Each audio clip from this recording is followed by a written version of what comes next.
श्री सीताराम शिखा अवस्थी के चैनल में आप सभी का स्वागत है। मैं हूं शिखा अवस्थी। आज इस वीडियो में हम भाद्रपद माह के कृष्ण पक्ष की अजा एकादशी व्रत कथा को सुनेंगे। उस व्रत का महत्व क्या है उसको सुनेंगे। साथ ही हम यह भी जानेंगे कि अजा एकादशी व्रत का पारण हमें किस दिन और किस समय पर करना है। तो चलिए सबसे पहले हम कथा को सुनते हैं। भगवान श्री हरि नारायण का ध्यान करते हुए अजा एकादशी व्रत कथा महात्म। कुंती पुत्र युधिष्ठिर कहने लगे कि हे भगवान, भाद्रपद कृष्ण एकादशी का नाम क्या है, व्रत करने की विधि तथा इसका महत्व कृपा करके कहिए। मधुसूदन कहने लगे कि इस एकादशी का नाम अजा है। इस एकादशी को अजा एकादशी के नाम से जाना जाता है। यह सब प्रकार के समस्त पापों का नाश करने वाली है। जो मनुष्य इस दिन भगवान ऋषिकेश के पूजा करता है उसको बैकुंठ की प्राप्ति अवश्य होती है। अब आप इसकी कथा सुनिए। प्राचीन काल में हरिश्चंद्र नामक एक चक्रवर्ती राजा राज्य करता था। उसने किसी कर्म के वशीभूत होकर अपना सारा राज्य व धन त्याग दिया।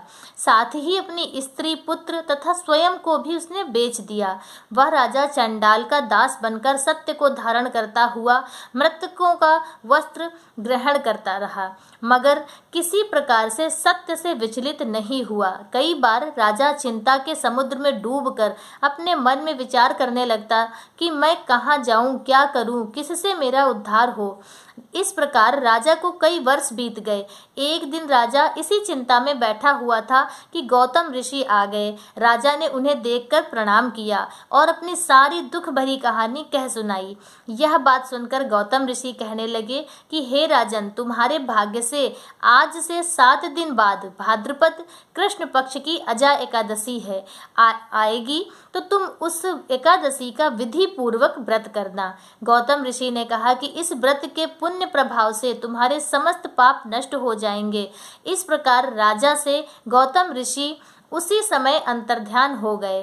राजा ने उनके कथा अनुसार एकादशी आने पर विधि पूर्वक व्रत व जागरण किया। उस व्रत के प्रभाव से राजा हरिश्चंद्र के समस्त पाप नष्ट हो गए। स्वर्ग से बाजे बजने लगे और पुष्पों की वर्षा होने लगी। उसने अपने मृतक पुत्र को जीवित और अपनी स्त्री को वस्त्र तथा आभूषणों से युक्त देखा। व्रत के प्रभाव से राजा को पुनः राज्य मिल गया।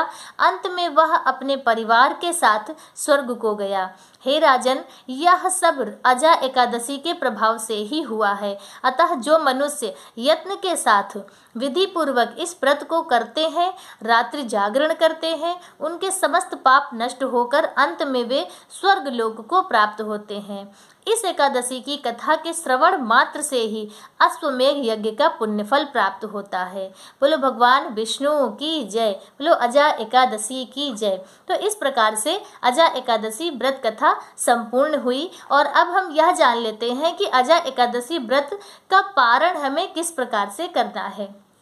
देखिए, अजा एकादशी इस बार 2 दिनों की रही है, 29 अगस्त की और 30 अगस्त की। तो यदि आप 29 अगस्त की अजा एकादशी का व्रत किया है आपने, तो उसका पारण आपको सूर्योदय के पश्चात 29 तारीख व्रत करने वालों को 7:49 से 8:31 तक पारण करना है।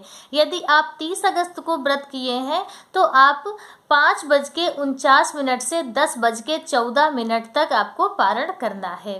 पारण द्वादशी तिथि समाप्त पारण सदा सूर्योदय के पश्चात ही करना चाहिए। सूर्योदय के पहले कभी भी कोई पारण नहीं करना चाहिए। तो आज का वीडियो मेरा बस इतना ही। मिलते हैं दूसरे वीडियो में किसी दूसरी जानकारी के साथ। तब तक के लिए श्री सीताराम।